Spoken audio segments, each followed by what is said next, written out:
Magandang umaga po sa inyong lahat. Salamat sa panalangin.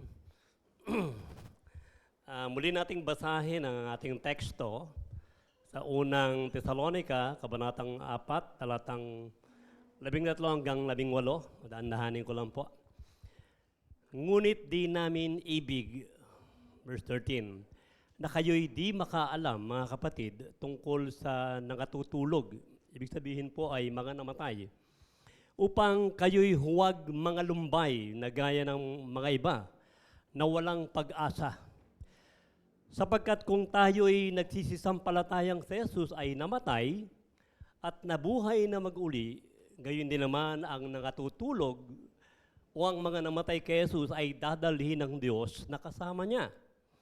Verse 15, sapagkat ito'y sinasabi namin sa inyo sa salita ng Panginoon, na tayong nangabubuhay na nangatitira hanggang sa pagparito ng Panginoon, ay hindi tayo mga uuna sa anumang paraan sa nangatutulog.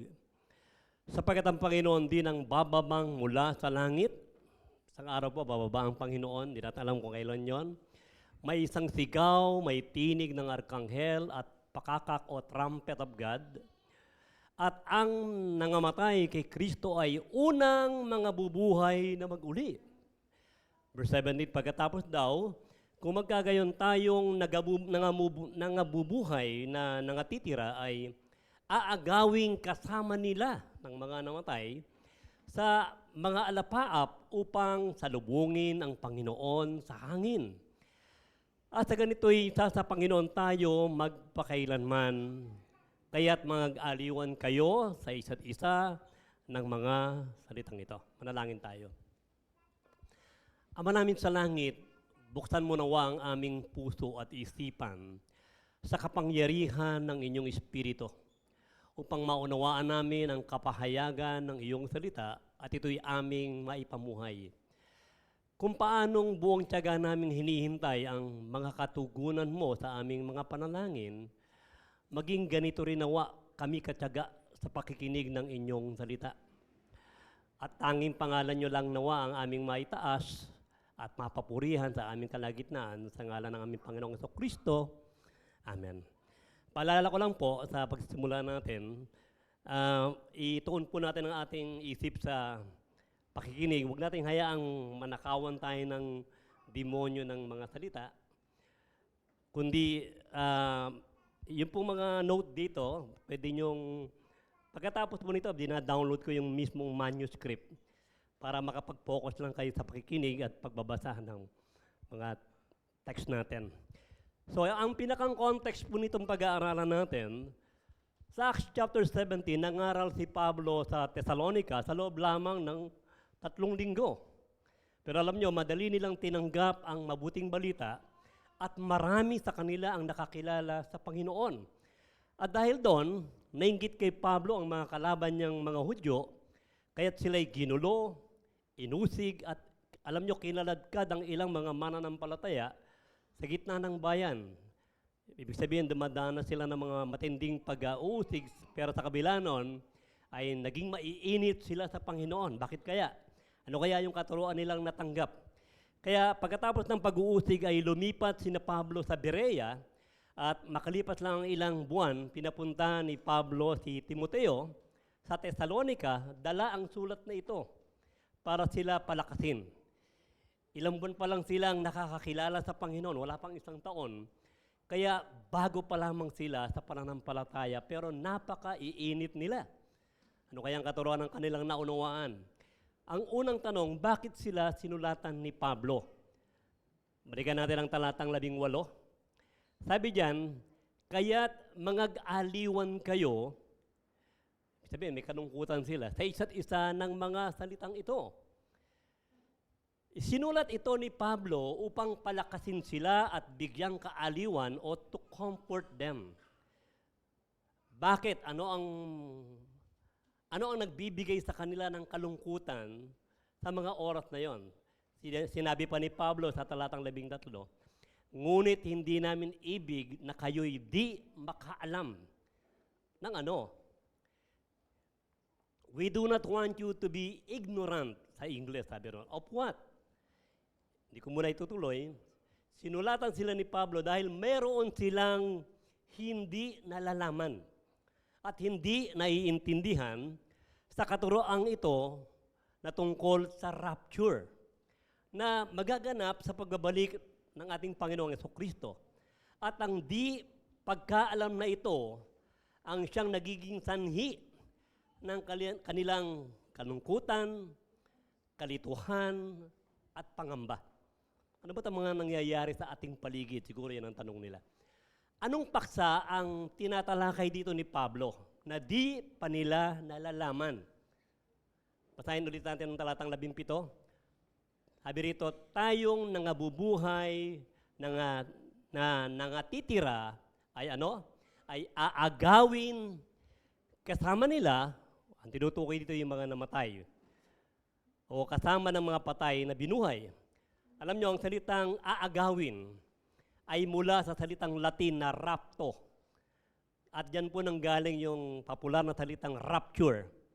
Ibig sabihin, wala silang alam noong una na may rapture na magaganap.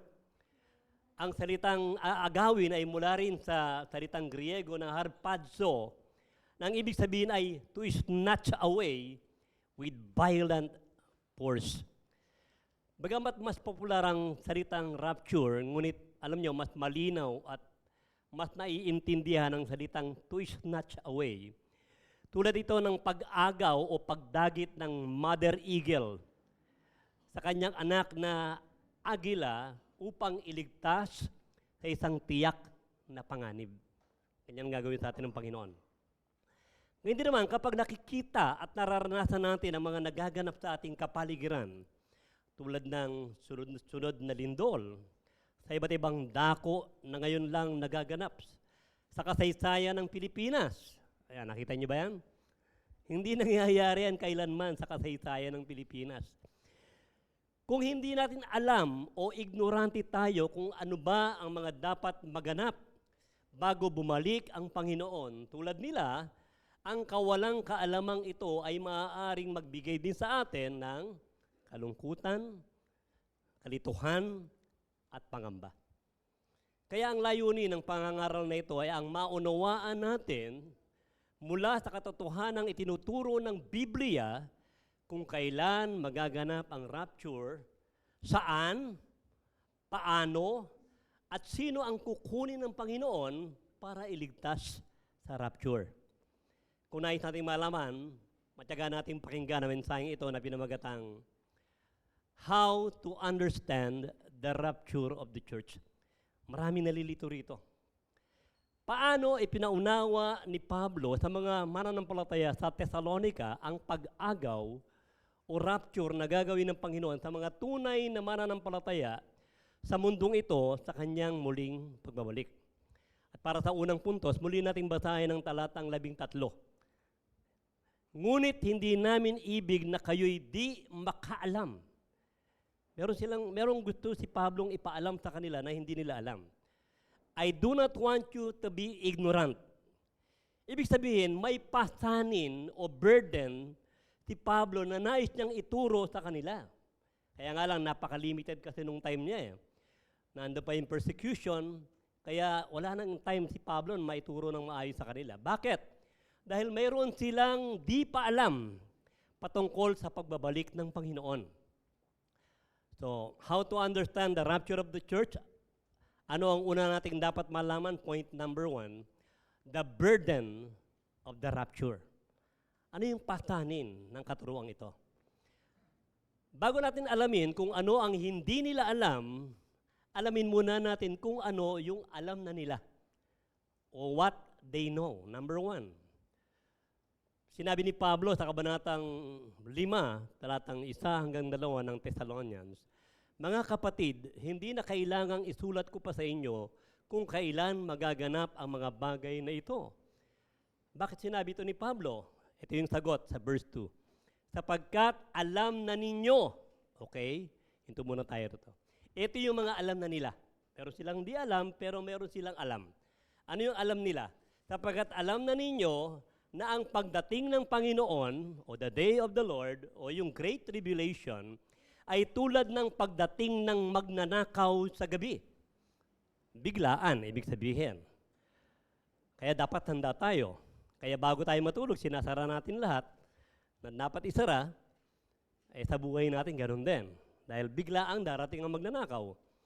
Alam na nila na isang araw darating ang tinatawag na the day of the Lord o araw ng Panginoon na magaganap sa loob ng 7 taon ayon sa hula ni Propeta Daniel. Tinatawag din itong 7 years of great tribulation na itinuro din ng Panginoong Jesucristo sa Matthew chapter 24, verse 21. Alam niyo bakit ito tinawag na the day of the Lord? Dahil pagdating ng araw na ito, tapos na ang tinatawag na the day of man. O ang maliligayang araw ng tao sa paggawa ng kasalanan ay tapos na. Bakit? Dahil dumating na ang araw na ang Panginoon naman ang sisingil sa kasalanan ng tao. Pangalawa, na alam nila sa chapter 1, verses 9 to 10, sabi ni Pablo, tinalikuran nila ang mga Diyos-Diyosan upang maglingkod sa tunay at buhay na Diyos at maghintay, saan? Sa pagbabalik ng kanyang anak mula sa langit. Ito'y si Jesus na muli niyang binuhay na siya ring magliligtas sa atin, saan? Sa darating na puot ng Diyos. From the wrath of God, meron pong darating na puot ang Diyos na magaganap sa the day of the Lord o yung Great Tribulation. Ibig sabihin, hindi lang ang pagdating ng day of the Lord ang nalalaman nila, kundi alam din nila na sila ay ililigtas ng Panginoon sa darating na puot ng Diyos na magaganap din sa tinatawag na the day of the Lord o the Great Tribulation sa pagbabalik ni Jesus. Alam nyo, ang ibig sabihin ng the wrath of God, ito yung galit ng Diyos sa kasalanan ng tao na matagal niyang pinigil. Ngunit nakatakda niyang ibuhos in the day of the Lord o Great Tribulation. Pangatlong bagay na alam niya sa Kabanatang 2, talatang 11, sinabi ni Pablo, hindi ba't kayo ang aming kaligayahan? Ang koronang may pagmamalaki namin sa harap ng Panginoon, pagparito niya. Alam din nila na sa pagbabalik ng Panginoon ay magkakaroon ng pagbibigay ng gantimpala o ng korona na tinatawag na Bema Judgment. Pinag-aralan natin yan nung huling-huli kong pangangaral, na magaganap sa langit para sa mga masisipag na mananampalataya. At pang-apat na alam nila sa Kabanatang 3, talatang 13, palalakasin niya ang inyong loob upang kayo'y manatiling banal at walang kapintasan sa harap ng ating Diyos at Ama hanggang, kailan? Sa pagdating ng ating Panginoong Jesus. Mula sa langit, kasama ang lahat ng kanyang mga hinirang o iniligtas. Nalalaman din nila na matapos silang iligtas ng Panginoon, dalhin sa langit at bigyan ng gantimpala pagkatapos ng 7 taong paghihirap dito sa lupa na mararanasan ng mga taong naiwan, babalik ang Panginoon sa lupa, sa great appearing of the Lord, na kasama sino?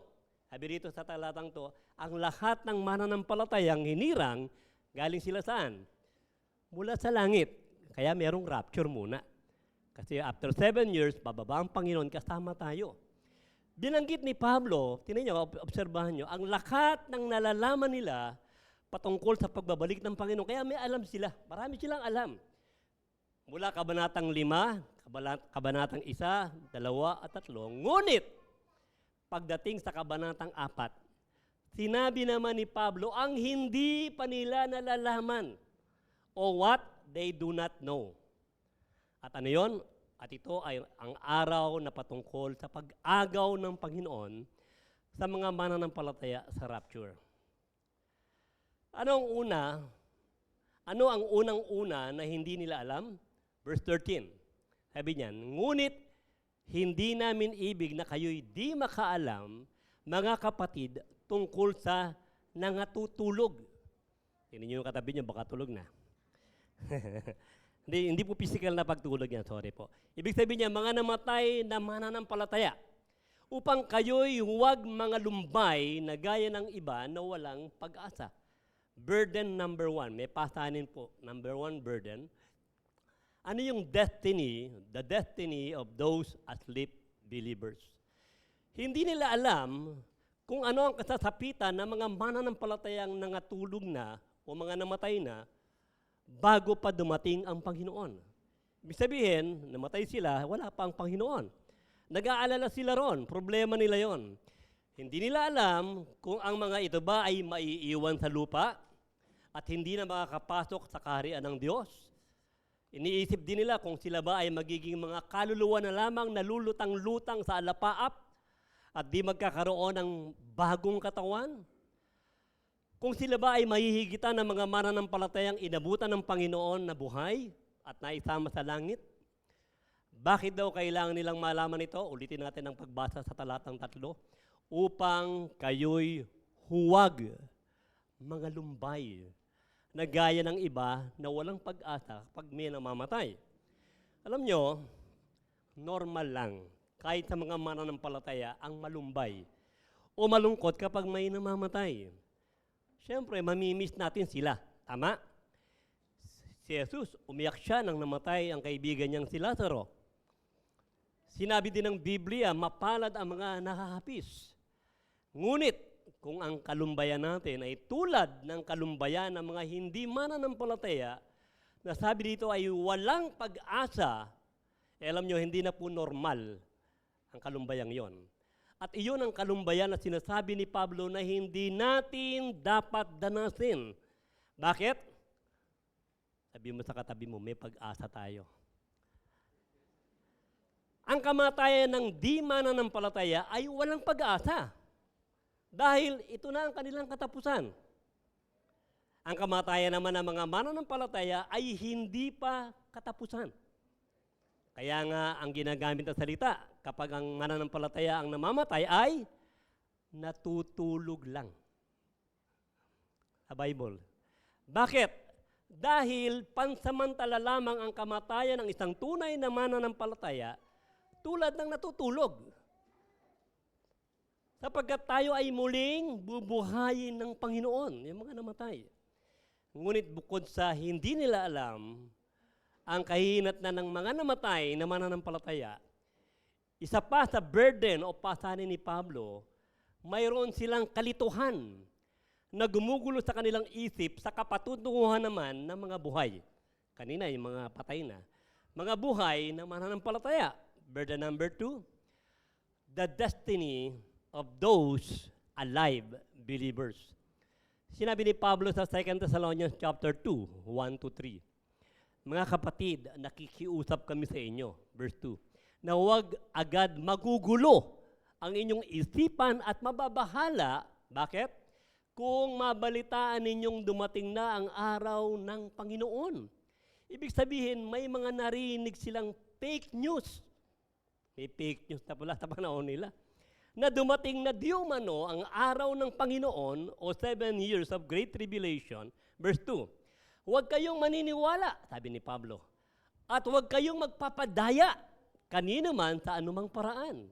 Kaya alam niyo, mahalaga nag-aaral tayo ng Bible para hindi tayo nadadaya. Bakit daw sila naguguluhan? Dahil akala nila, dumating na ang araw ng Panginoon at ang ibig sabihin nito ay naiwan sila ng rapture na nakatakda nilang danatin at nakatakda nilang danatin ngayon ang puot ng Diyos. Pero teka, bakit nila naisip yon? Dahil nakararanas sila ng mga kapighatian at pag-uusig. Kaya akala nila nasa Great Tribulation na sila. Kasi gano'n ang magaganap sa Great Tribulation eh. Kaya nga sinabi sa kanila ni Pablo, tinuwid sila ni Pablo sa 1 Thessalonians 3:3. Yan. Alam ninyo, ang pag-uusig ay bahagi ng kalooban ng Diyos. Normal lang daw ang pag-uusig. Kaya sabi niya, huwag kayong mag-alala dyan.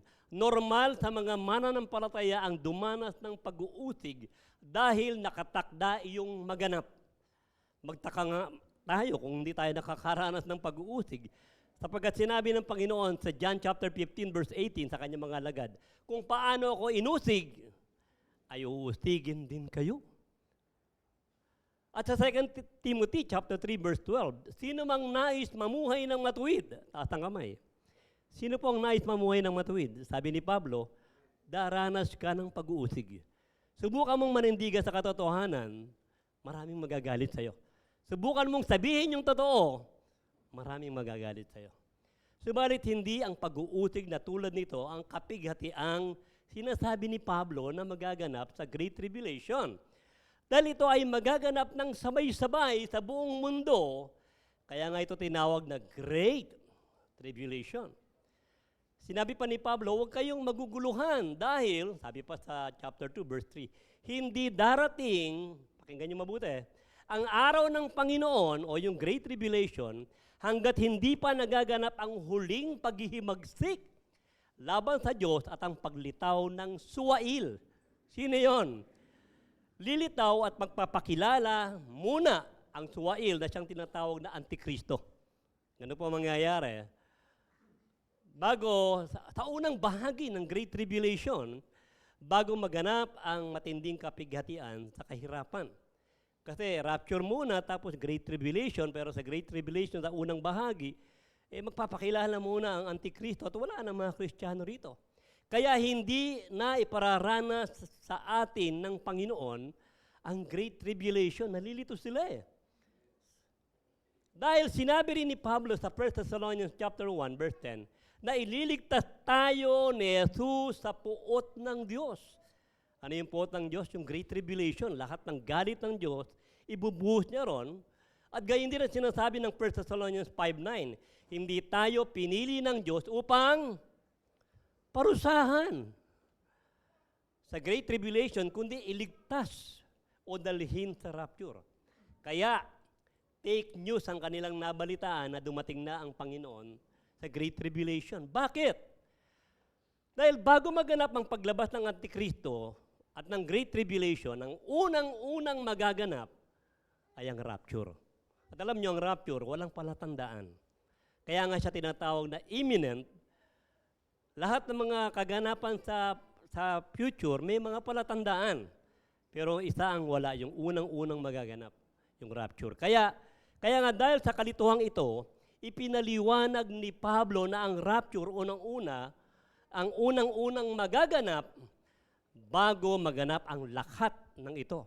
Great Tribulation, Revelation of the Antichrist, yung pagbaba ng Panginoon dito sa Mount Olive, Armageddon. Kaya si Kristo, pakinggan niyo mabuti, si Kristo ang dapat nating hintayin, hindi yung Antikristo. Kasi yun, inaalam nila kailan darating ang Antikristo, kailan darating ang Great Tribulation. Pero si Kristo ang dapat nating hintayin kasi ang unang mga ganap ay ang rapture. Kaya sa rapture, sinabing bababa muna ang Panginoon, reviewin natin ang rapture, bababa muna ang Panginoon sa alapaap, bubuhayin niya ang mga namatay na mananampalataya, at aagawin niya kasama ng mga binuhay, ang mga mananampalatayang buhay pa. Para ano? Para dalhin sila sa langit. Bakit? Upang dito sa lupa ay di natin danasin ang matinding kapigatian na siyang susunod na mangyayari pagkatapos ng rapture. Bakit? Dahil kapag dumating yung tinatawag na Great Tribulation, wala na tayong mga mananampalataya. Dinala na tayo sa langit, kaya hindi na natin iyon dadanasin. Ito ang kaaliwang ibinibigay ng Diyos sa kanila at ganun din sa atin. Na maunawaan ng mga Thessalonians, hindi pala tayo na akala namin naiwan na kami. Akala namin nasa Great Tribulation na kami. Yung pala, ang rapture ang unang magaganap. At itong nagaganap sa amin ay hindi pa yung Great Tribulation. Nagkaroon sila ng kaaliwan. Alam nyo, 60% ng mga evangelicals ang naniniwala sa rapture. Salamat. Ngunit may 40% pa rin na hindi naniniwala. Bakit daw? Dahil wala naman daw di umano sa Biblia ang salitang rapture. At totoo naman yon. Subalit hindi ito nangangahulugan na hindi ito itinuturo ng Biblia. Alam nyo, ang salitang Trinity ay wala sa Biblia, ngunit malinaw na tinuturo ito ng Biblia. Ang salitang grace ay hindi kailanman lumabas sa bibig ng Panginoon Jesucristo, ngunit malinaw itong itinuturo ni Jesus. Kaya para sa ikalawang puntos, upang mawala ang pag-aalinlangan nila na baka hindi totoong maganap ang rapture, nagbigay si Pablo ng matibay na basihan o basis na ito ay siguradong magaganap. How to understand the rapture of the church? Sabi natin kanina, the burden. At sa point number 2, the basis of the rapture. Bakit kailangan natin paniwalaan to? Ano ang tatlong katibayan ay binibigay ni Pablo na ang rapture ay siguradong magaganap? Basahin natin ang verse 14. Sapagkat kung tayo'y nagsisisampalatayang si Jesus ay namatay, yun ang unang basihan, yung kamatayan ni Jesus, at nabuhay na mag-uli, yun ang pangalawang basihan, ay gayon din naman ang nangatutulog kay Jesus ay bubuhayin ng Panginoon. First basis of rapture, faith in the death of Christ. Alam natin na ang kamatayan ang kabayaran ng ating kasalanan. Romans 6:23. Ngunit para hindi na natin danasin ang kamatayan, merong namatay para sa atin. At alam natin ang Panginoong Kristo. Siya ang nagbayad.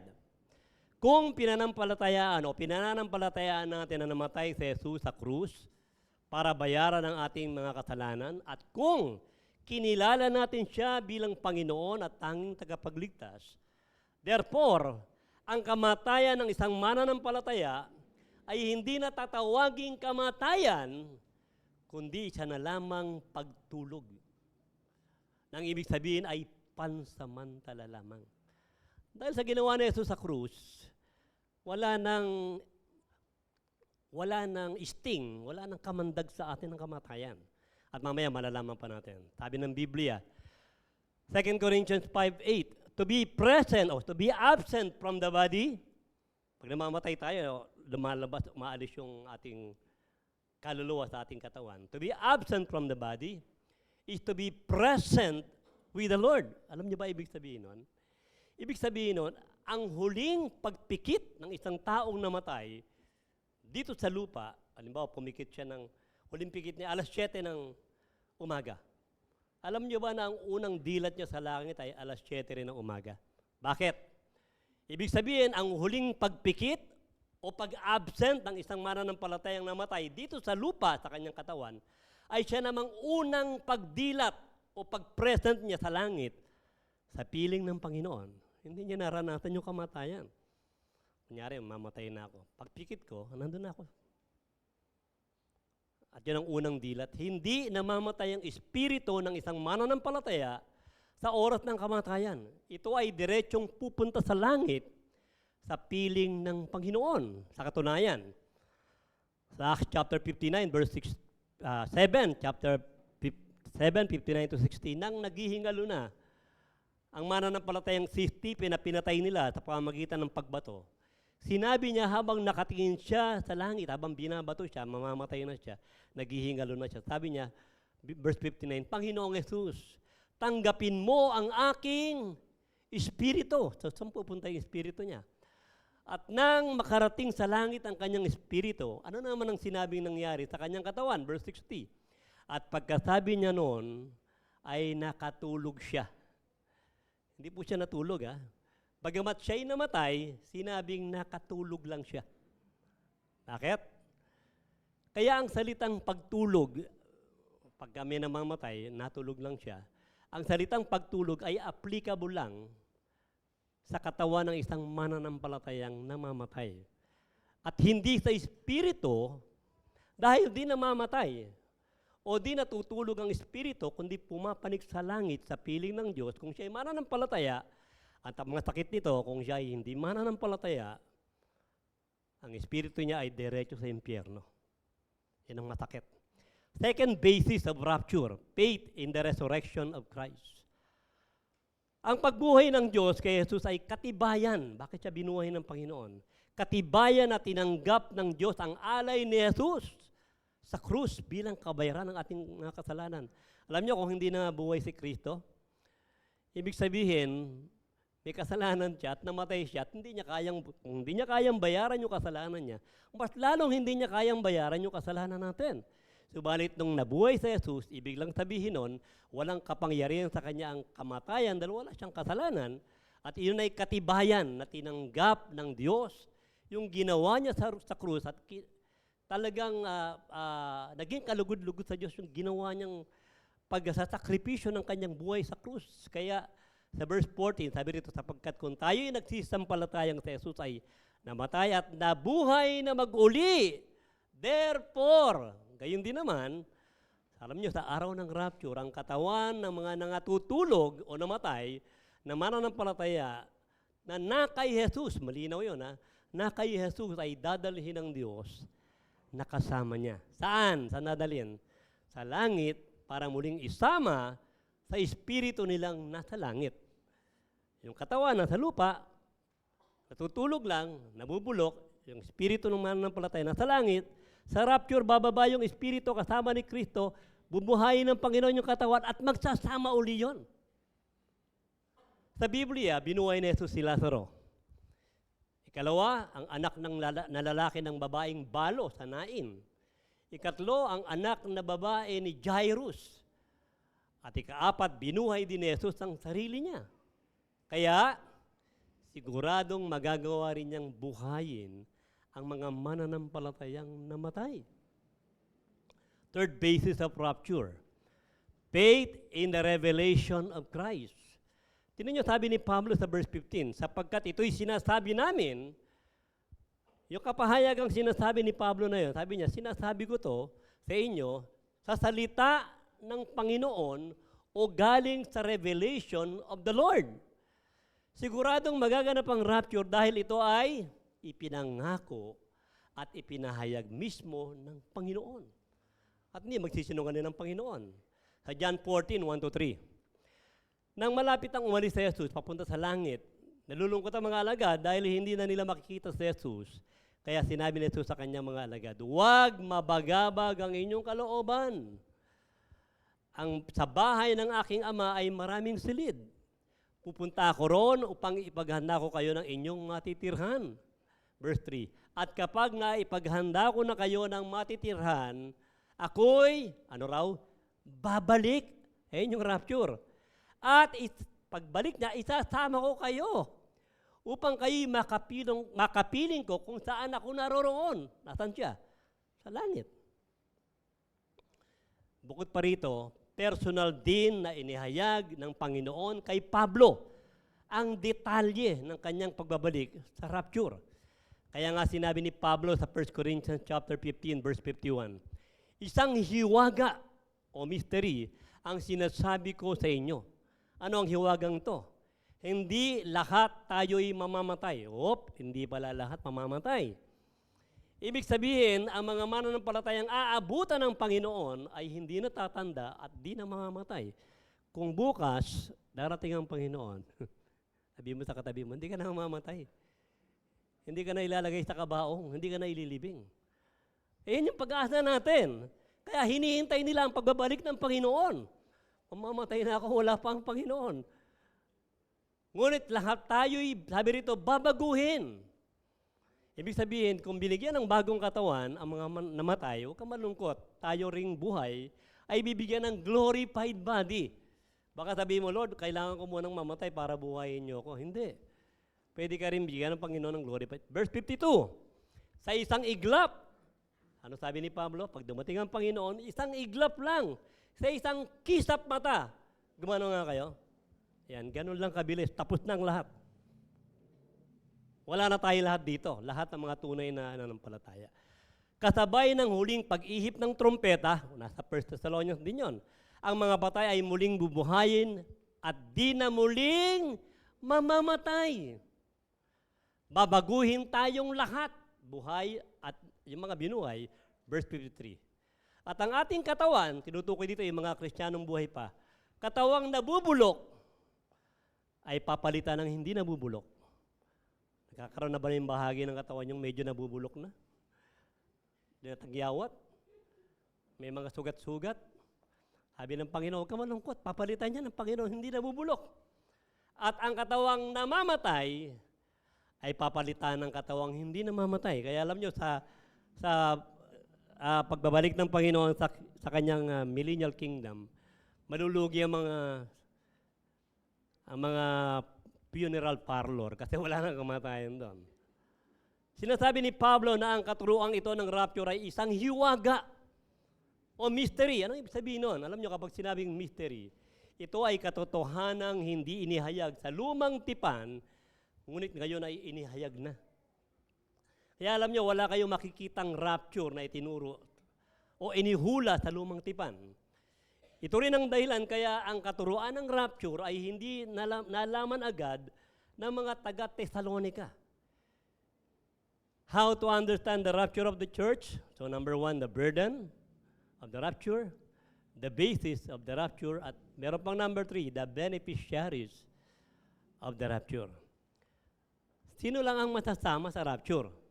Verse 15, sapagkat ito'y sinasabi namin sa inyo sa salita ng Panginoon na, number 1, tayong nangabubuhay. Pananampalataya yun, nangatitira hanggang sa pagparito ng Panginoon, ay hindi tayo mga uuna sa anumang paraan, sa number 2, sa mga natutulog. So, dalawa lang ang participant, dalawa lang ang beneficiaries, those believers who are alive and those believers who are asleep. Sino lang ang hindi masasama sa rapture? Yan ang tanong. Una, ang mga hindi tunay na naligtas at mga hindi mananampalataya. Kaya alam nyo, palagi natin sinisigurado na ligtas ba ako, Panginoon? Nagbabago ba ang buhay ko? Sabi ng Panginoon, Matthew chapter 7, verse 21, hindi lahat ang tumatawag sa akin ng Panginoon, Panginoon. Ang bukang bibigay, Panginoon, ay papasok sa langit, sabi ng Panginoon. Kundi yaon lamang sumusunod sa aking kalooban. Ikalawa, na hindi masasama sa rapture, yung mga Israelita, at mga bagong nakakilala na ililigtas ng Panginoon sa panahon ng Great Tribulation. Pero bagamat hindi sila kasama sa rapture, ngunit makakasama din natin sila kapag bumaba ng muli ang Panginoon mula sa langit, kasama tayo para simulan ang kaharian niya sa lupa sa loob ng 1,000 taon na tinatawag na Millennial Kingdom. How to understand the rapture of the church? The burden, the basis, the beneficiary, and point number 4, the blueprint of the rapture. Alam niyo, kapag sinabing blueprint, ano ang master plan? Ano ang disenyo ng Panginoon? Kung ano ang pagkakasunod-sunod o ano ang order ng mga magaganap sa rapture. Patayin natin ang verse 16. Narito na lahat. Verse 16, ang unang mangyayari sapagkat ang Panginoon din ang bababa mula sa langit. Alapaplam. Pagkatapos, number 2, may isang sigaw. Isigaw ang Panginoon. Pangatlo, may tinig ng arkanghel. Pang-apat, may pakakak ng Diyos. Trumpet yon. Pang-5, at ang mga namatay kay Kristo ay unang mga bubuhay na maguli. Pang-6, kung magkagayong tayo mga nabubuhay ay na nangatitira, pang-7, ay aagawing kasama nila sa alapaap upang salubungin ng Panginoon sa hangin. Balikan natin. Order number 1. Pagkakasunod-sunod. Sapagkat ang Panginoon din ang bababang mula sa langit. The Lord Himself. Alam niyo, sa Great Tribulation, gagamit ang Panginoon ng mga anghel. Pero alam niyo ba sa rapture, hindi anghel ang kukuha sa atin, kundi sabi niyan, mismong ang Panginoon. Bakit? Dahil ikakasalang church sa Panginoon. Siya yung groom na mismong susundo sa atin at tayo yung bride na ihahatid niya sa altar doon sa langit. Kaya ang Panginoon ang susundo sa atin. Tayo yung bride. Order number 2. Bababa ang Panginoon sa alapap lang, hindi sa lupa. Sa second coming kasi, yung great appearing, bababa siya sa tinatawag na Mount Olive. Pagkatapos yun ng Great Revelation. Pero sa rapture, sa alapap lang siya, may isang sigaw ng Panginoon. With a shout. Bakit sisigaw ang Panginoon? Ito ay tulad ng isang military command. Parang sinabi ng Panginoon sa mga mananampalatayang namatay at nabubuhay. Attention! Ako na nyo? Tulad dito ng pagbuhay ng Panginoon kay Lazaro. Tumigaw ang Panginoon, Lazarus! John 11:43. Lazarus, come out! Sinabi rin ni Jesus sa John 5:25, pakatandaan ninyo na darating ang oras, rapture yon, na maririnig ng mga patay. Ang alin? Ang tinig ng anak ng Diyos. Ito yun. At ano raw ang mangyayari? Ang sino mang makinig, nakikinig ka ba? Sa Kanya ay mabubuhay. Kaya may very powerful ang salita ng Panginoon. Kaya niyang buhayin. Kung ginawa tayo ng Panginoon sa salita, ang tao, ang buong mundong to, sinabi niya lang, kayang-kaya niya kanyang buhayin sa salita rin. Tanong, marinig ba ng mga patay na di naligtas ang sigaw ni Jesus kapag bumalik siya? Hindi. Ang mananampalataya lamang ang makakarinig ng tinig ng Panginoon dahil sinabi ni Jesus sa John 10:27, nakikinig sa akin ang aking mga tupa. Nakikinig ba tayo? Hindi lang yon, at sumusunod sila. Order number 3. May tinig ng arkanghel. Alam niyo, marahil ang archangel na sinasabi rito ay si Michael. Kasi meron ding Gabriel. Si Lucifer dati rin. Kaya lang, hindi na siya naging archangel dahil masyadong nayabang si Lucifer at binaksak ng Panginoon. Kaya naging Satanas siya eh. Kasama niya yung 1/3 ng mga angel na mga naging demonyo ngayon sa lupa. Marahil ang archangel na si Michael ang tinutukoy dito na kasama ng Panginoon. Bakit? Ano ang role ni Michael? Sa Daniel chapter 12, sa Jude 9, sinasabing siya yung tagapag-ingat o guardian angel ng mga katawan ng namatay na mananampalataya. Kaya saksi siya sa gagawing pagbuhay ng Panginoon. At malamang, pagsigaw ng Panginoon, anong gagawin ni Michael? Ang tanging sasabihin ni Michael the Archangel ay, Amen. Nag-amen ba tayo? Amen. Order number 4. Sinabi din na may pakakak ng Diyos o trumpet of God. Alam niyo, dalawang simbolo ng paggamit ng trumpeta sa Biblia. Una, sa Aklat ng Pahayag, ginamit ito ng Diyos para ibuhos ang hatol ng Diyos na dala-dala ng mga anghel para sa mga di mananampalataya. Pero meron pang isa. Ginagamit din ito para tipunin o i-gather ang lahat ng mga mananampalataya upang makinig sa Panginoon. Halimbawa na lang, sa Exodus chapter 19 verse 16, nang bababa ang Panginoon sa Mount Sinai, tinawag ng Panginoon ang mga Israelita na mag-ipon at ang ginamit ay trumpeta. At alam nyo, ganito gagamitin yung trumpet. Kung saan, sa ganitong paraan, gagamitin ng trumpeta sa rapture para tipunin. Of course, hindi naman ito'y symbolic lang. Ano?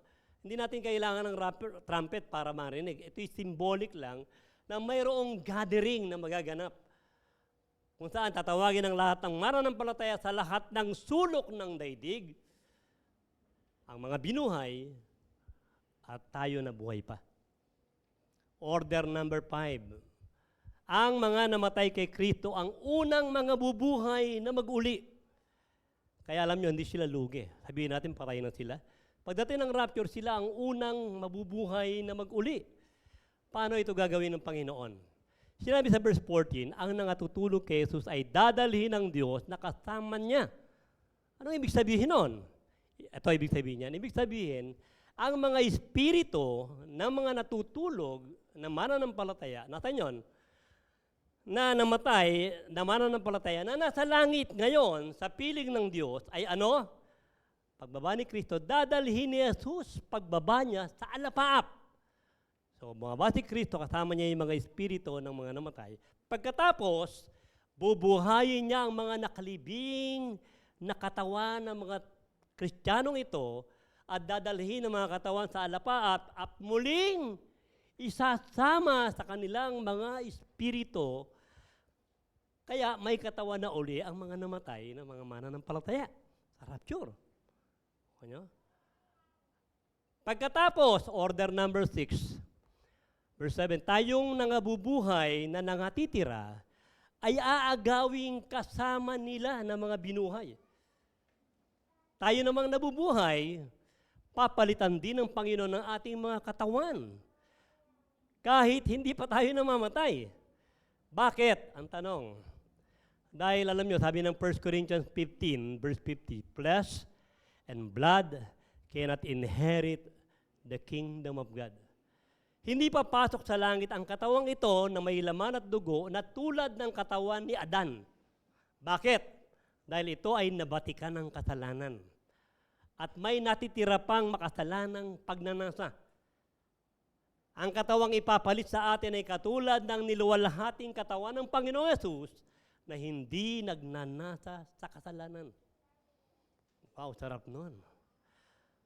Sabi ng Panginoon, sabi ng Philippians 3:21, sa pamamagitan ng kapangyarihang ginamit niya, ang ating katawang may kahinaan ay babaguhin niya upang maging katulad ng kanyang katawang niluwalhati. Ano rin mangyayari sa katawan natin? Parang yung katawan ni Kristo tumatagos sa pader. Diba? Nung nag-meeting sila ron sa upper room. Kaya akala nila si Kristo ay kaluluwa. Natakot sila. Pero sabi ng Panginoon, hawakan niyo ako. May laman, pero tumatagos sa pader. Glorified body. Order number 7. Tayong nabubuhay pa ay aagawing kasama nila o ng mga binuhay sa alapaap. Ibig sabihin, isasama tayo sa kanila, may grand reunion. O makakasama natin muli ang mga buhay. Tayong mga buhay, may mga kasama tayo. Sino? Ang mga namatay na kapatiran, mga kapatid, mga magulang, kaibigan na nakakilala din kay Jesus bilang sarili nilang Panginoon at tagapagligtas. Kasama ang lahat ng mga mananampalataya sa buong daigdig na binuhay ng Panginoon para dalhin sa langit. So may great reunion. How to understand the rapture of the church? The burden, the basis, the beneficiary, the blueprint, and last point, the blessings of the rapture.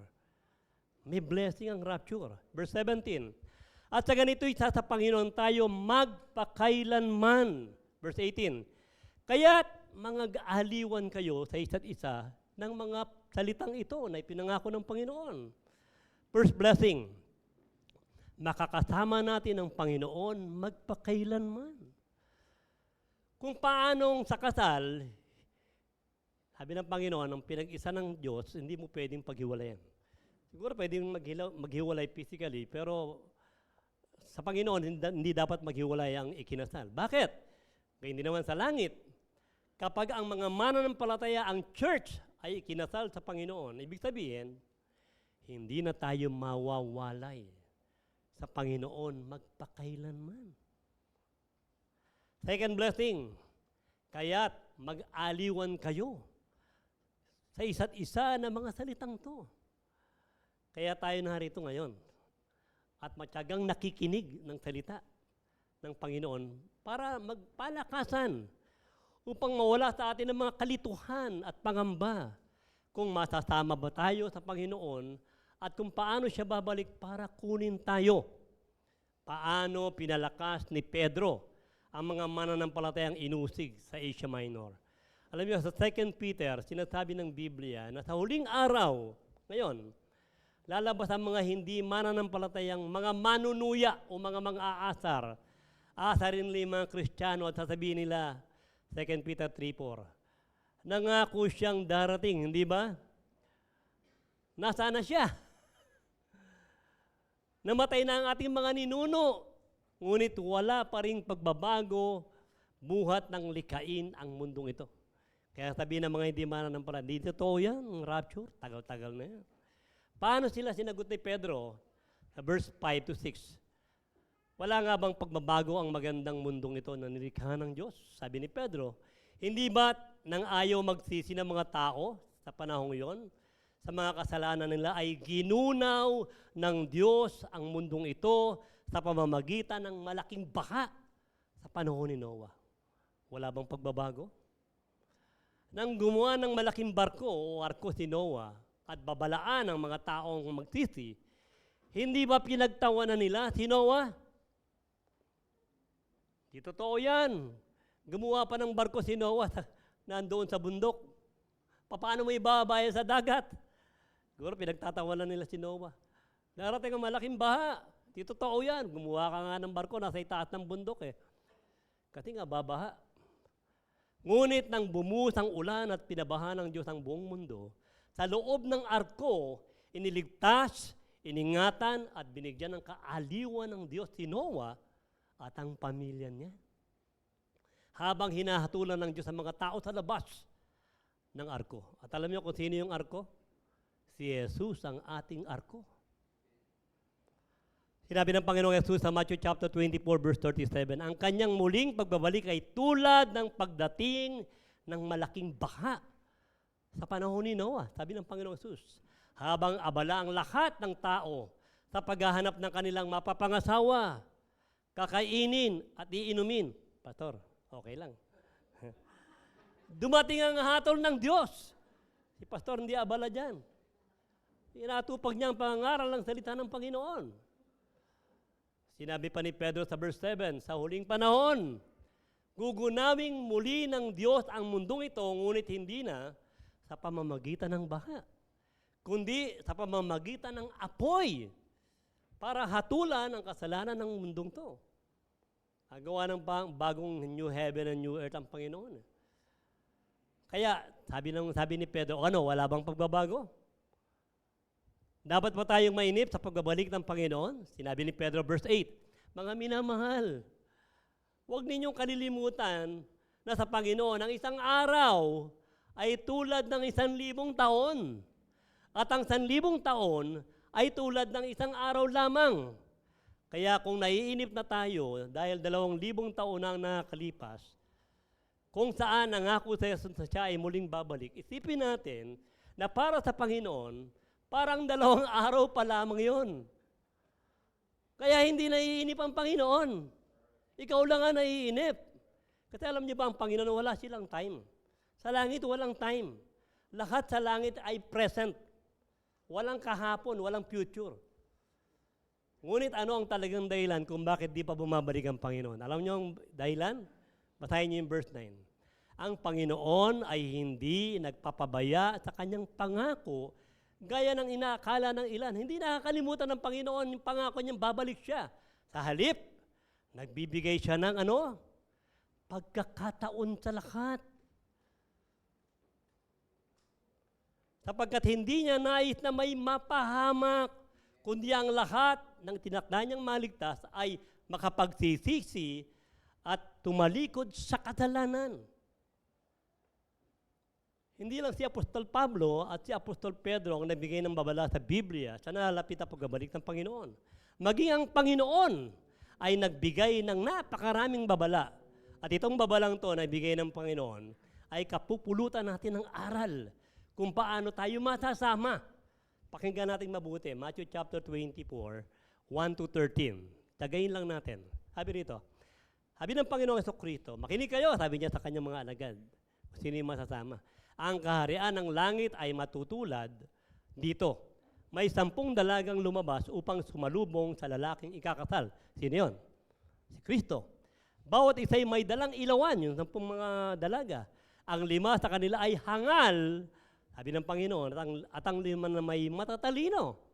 Verse 3, ang mga hangal ay nagdala ng kanilang mga ilawan, ngunit hindi nagbaon ng langis.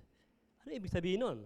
Ibig sabihin, bagamat nagliliwanag sila sa panlabas, ngunit wala silang tunay na liwanag sa kaloob-looban ng pagkatao nila mula kay Kristo. Verse 4, ang matatalino na may nagbaon ng langis, bukod pa sa kanilang mga ilawan. Ibig sabihin, ang tunay nilang liwanag at pagbabago ay mula sa Espiritu na sumisimbolo sa langis. Totoo yung pagbabago nila. Totoo yung ilaw nila. Yung iba, kunyari lang yung ilaw. Verse 5, naantala ang pagdating ng lalaking kakasal, kaya inantok sa tagal ng preaching. Ay, di pala. Sorry. Naantala ang pagdating ng lalaking kakasal, kaya inantok at nakatulog sila sa paghihintay.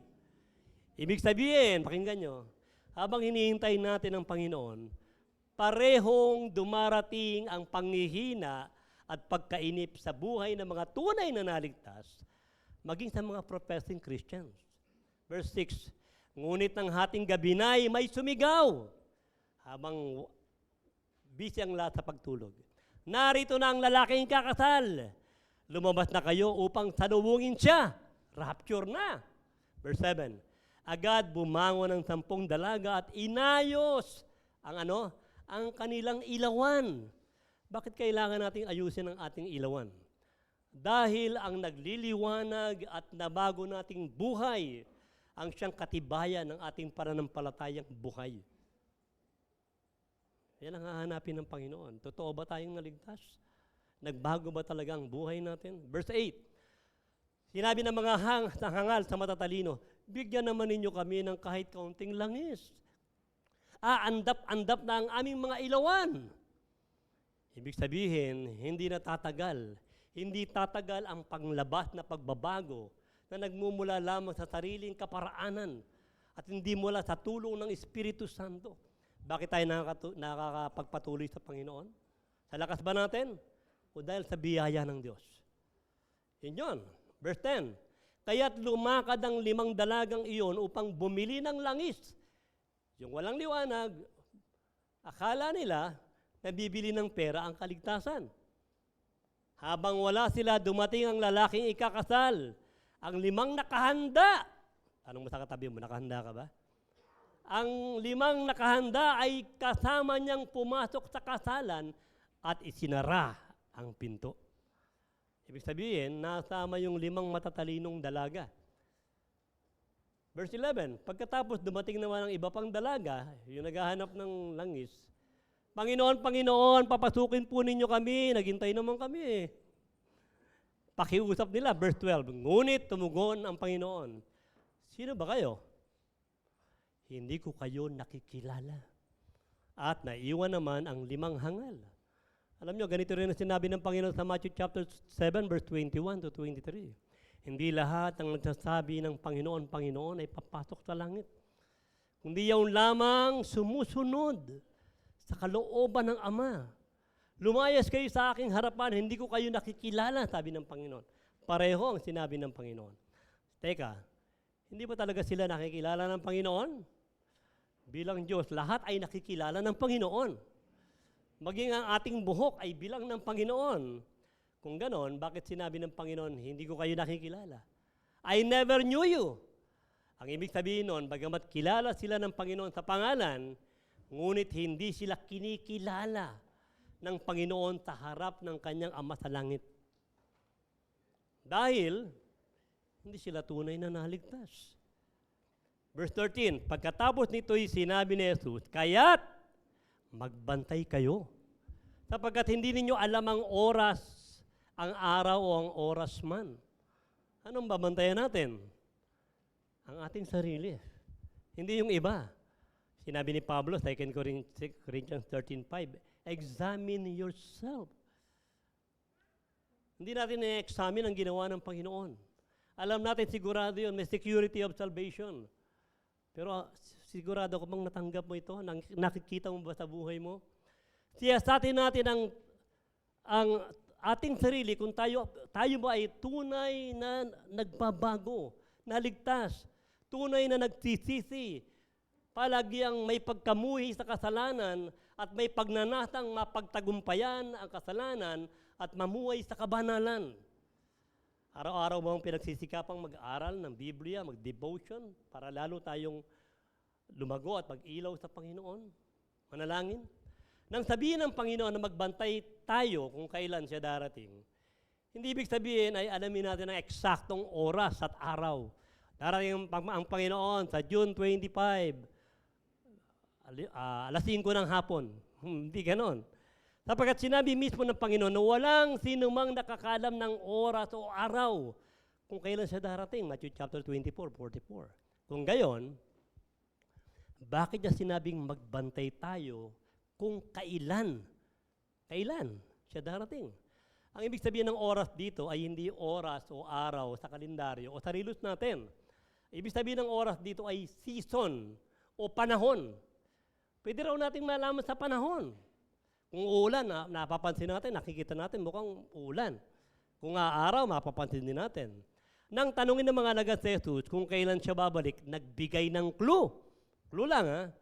Ang Panginoon, hindi kung anong oras at araw, kundi kung ano ang palatandaan ng mga yon. Matthew chapter 24, verse 7. Sabi ng Panginoon, maglalaban-laban ang mga bansa. Ibig sabihin na magkakaroon ng mga giyera sa iba't ibang bahagi ng mundo. Magkakaroon ng taggutom at lilindol. Hindi sa isang lugar, kundi sabi rito, sa maraming lugar. Verse 8. Ang lahat ng mga ito yung clue ng Panginoon, ay pasimula pa lamang ng mga paghihirap na tulad, pakinggan nyo, ito yung clue, tulad, kinumpir ng Panginoon yung kanyang pagbabalik, tulad sa isang babaeng nanganganak. Ano kinalaman ng babaeng nanganganak? Matalino ang Panginoon. Alam niya paano niya i-compare. Alam din ito ni Pablo, 1 Thessalonians 5:2 and 3. Ang pagdating ng araw ng Panginoon ay tulad ng pagdating ng magnanakaw sa gabi, sabi ni Pablo. Verse 3, kapag sinasabi ng mga tao, tiwasay at panatag ang lahat, di pa sumasakit. Kabuanan niya na. Biglang darating ang kapahamakan. Hindi sila makakaiwas sapagkat ang pagdating nito ay tulad ng pagsumpong ng sakit ng tiyan ng isang babaeng manganganak. Ano ibig sabihin nun? Pakinggan niyo mabuti. Alam ito ng lahat ng mga babaeng nanganak. Sino na po yung nanganak dito? Ayan. Inahalin tulad ang palatandaan ng pagdating ng Panginoon sa pagsakit ng tiyan ng babaeng manganganak. Pakinggan nyo. Habang umiigsi ang distansya ng pagsakit ng tiyan, ay lalong nalalapit ang panganganak. Kapag nagsisimulang kumirot ang tiyan, sasakit ito kada isang oras. Maya-maya, iigsi na ng distansya, kada kalahating oras na. At kapag malapit na, kada 5 minuto. Kapag wala ng hinto ang pagsakit, ibig sabihin ay manganganak na. Binanggit din ng Panginoon na ang paglindol sa maraming lugar ay isa sa palatandaan. Bakit paglindol ang pinili ng Panginoon bilang isang palatandaan?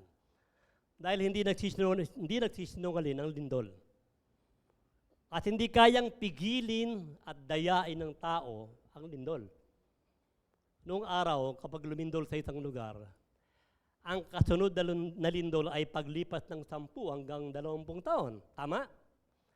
Tapos, tumagal ang panahon, kada 5 taon. Tapos, taon-taon na lamang. Tapos, buwan-buwan na lamang.